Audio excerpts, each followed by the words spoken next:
London's West End is synonymous with the arts, theatre, museums, and especially music.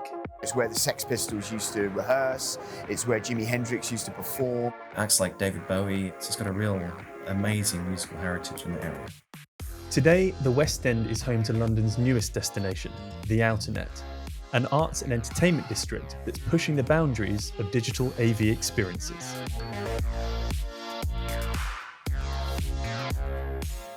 I think the original idea was that of our chairman, obviously because of the demolition of that site to make way for Tottenham Court Road Tube Station's expansion. He had an opportunity to create something that was much more compelling.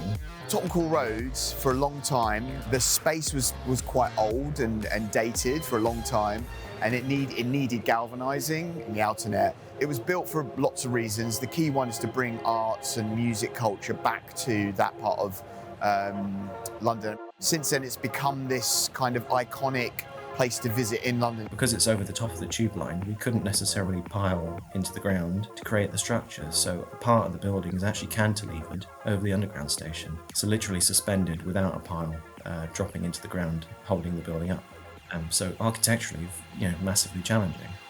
The Outernet is a series of mixed-use facilities, but the biggest attraction is a public space where visitors are encouraged to watch and interact with massive LED walls. Across those spaces, we've got some like 230 million pixels of LED screens with a pixel pitch of 3 mil, which means that each pixel on the screen is only 3 millimeters apart from its nearest neighbor. So it's a massively high resolution pixel density screens, all public facing.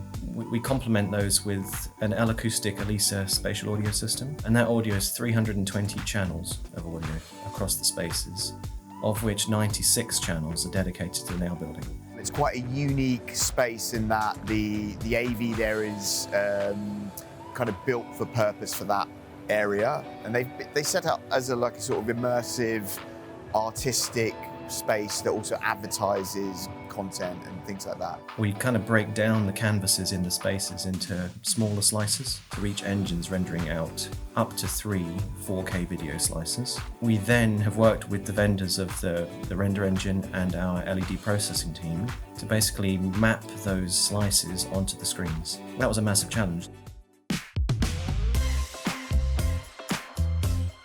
A very different challenge fell to the digital artists who brought these screens to life. How to create engaging content on an asymmetric canvas.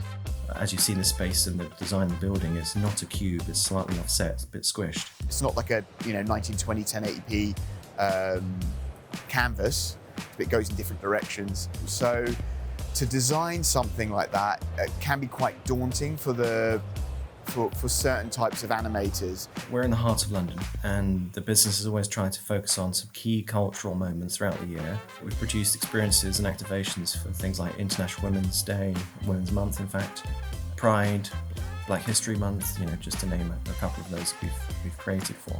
And then what we find really interesting is that becomes amplified by the immersive experiences we create. And that immersive experience has proven the Outernet a worthy addition to London's heritage of music and art. It's supporting the musical and cultural heritage of the area. We've also got additional restaurants on site, so we've created a bit of a cultural hub. And I think the team at Outernet, not just the people who work for the company, but also the owners, the investors, the people who own that land, have done a wonderful thing to London, really.